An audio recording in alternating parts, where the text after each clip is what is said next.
تخلي لي تسويتي نحكي لهم قصة حياتي شنية. خويا فوزي كيفاش احكي لنا كيفاش صار معك في يا خويا صار معايا طلعت في البابور ملي جيت من ألمانيا، طلعت في البابور الناس تنبح على قهوة، يحبوا قهوة. قلت اخويا تحب تشرب قهوة؟ اهبط معايا لو تنشربك قهوة. عرضت الصباح قال لي اسمع تحب شي انا نشربها لك القهوة. هذا نمرة واحد. نمرة اثنين الديواني جيت قلت له باش تطبع لي على الباسبور. قال لي باسبورك جديد. ما قلت له إيه كيفاش؟ قال نخدم كان مانوال لازمك تطبع لوطة. عندك شي باسبورات تقدم؟ قلت له عندي باسبورات تقدم. قال لي برا يجيبهم. زاد الثاني يحب الرشوة. المهم كي جبت الباسبورات قال لي لا برا اطبع، اطبع وقت يهبط البابور اطبع في الديوانة. هبطنا يجي من الديوانة نلقاو الديواني. جيت اول واحد انا، اول واحد في الصف جيت انا. جالس الديواني يا سيدي حمحم عليا ما فهمتوش وما فهمني. قال لي هبط. قال لي شحال عندك؟ قلت له عندي تبش قديم. قال لي هبط. قلت له هبط. عيط الحمال. قلت له حمال اجا حل القراط. هبط. هبط تبش فرزو تبش هذاك كله في القاعة ومشى. خذا الرشوة الأولى من تاني من الكاميون، وخذا الرشوة الثانية والولد يشوف فيه، والثالثة وبعد جلنا نحن. قال أنت مش تهبط الكل وتحل الكل. قلت له هبط الكل وحل الكل. فهمت لا جبنا. قلت له حمال ديواني وين الورقة باش نعمر دبشي؟ قال احنا ما عندناش ورق. جا الحمال قال لي الورقة ب5000. شنو ورقة باش نعمر فيها الدبشي ب5000؟ قال لي ورقة باش تعمر فيها الدبشي ب5000. قلت له اخويا اعطيني ورقة.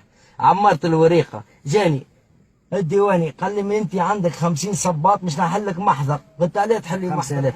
قلت له اخويا اعطيني ورقة. عمرت الوريقة. جاني الديواني قال لي من انت عندك 50 صباط مش نحلك محضر. قلت عليه تحلي محضر؟ احنا ثلاثة منا. جا الحمال قال اسمع نحبش نقول لكم فكرة اخرى، برا زيدوا زوز اوراق ب10,000 وعمروا على 3. عاودنا خذينا زوز اوراق وكتبنا 3 اسامينا انا وولدي وصاحبي. جا الديواني قال للحمال قال له هالفكره هذه مره جايه ما تقولهاش للولد هذا، يقولها لواحد اخر. فيها قال له قول لواحد اخر. باهي ما عليناش.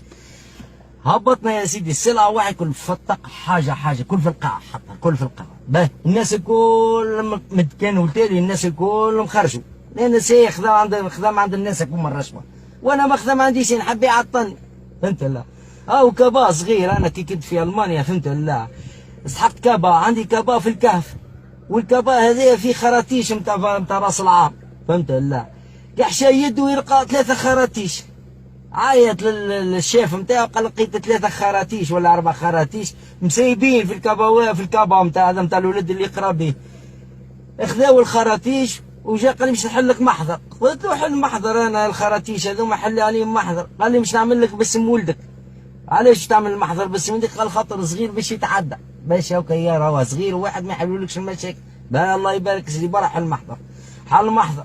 طلعنا الحلق الواد عند رئيس المركز بحثنا كيفاش هبطهم. قلت يا ودي راهو شوف كيفاش هالخراطيش هذوما. قلت راني كملت الخدمه تنفيه ولا كملت الخدمه. هبط لي الكاف سحقت كبا رصيت فيه دبشي. انا ما على باليش بيهم هذا 3 خراطيش ولا 4 خراطيش. فهمت فيه ولا؟ عبيت تدبش الكبا كان بجنب كيفر. هذا حبيت نقول لكم ودبر راسكم. قل لكم امشيوا برا، امشيوا لمراكش، امشيوا للشرم الشيخ، امشيوا حوسوا. وانتم قلتوها يا توانسه وقعدت معاكم في القهوه. قلتوا لي وين ماشي؟ قلت لكم ماشي لتونس. قالوا لي انت مجنون. ماشي لتونس. اش باش تعمل في تونس؟ قال لي وهاك خلي لي تصير لك مصيبه. وصارت لي مصيبه ضحكوا عليا وفكوا لي الكهرباء، وهاي الكهرباء منوعه في الديوانه، والولد مريض باعصابه في المانيا. فهمت لا؟ واني ملوح في تونس هنا، وكل يوم وانا نستنى ورقه الاختبار وما فما شيء، وباش نخليها لكم نروح. زاد الكهرباء اعصابي توترت منكم. عصابات كلكم عصابات، الحماله عصابات والديوانه عصابات والبلاد هذه كلها عصابات.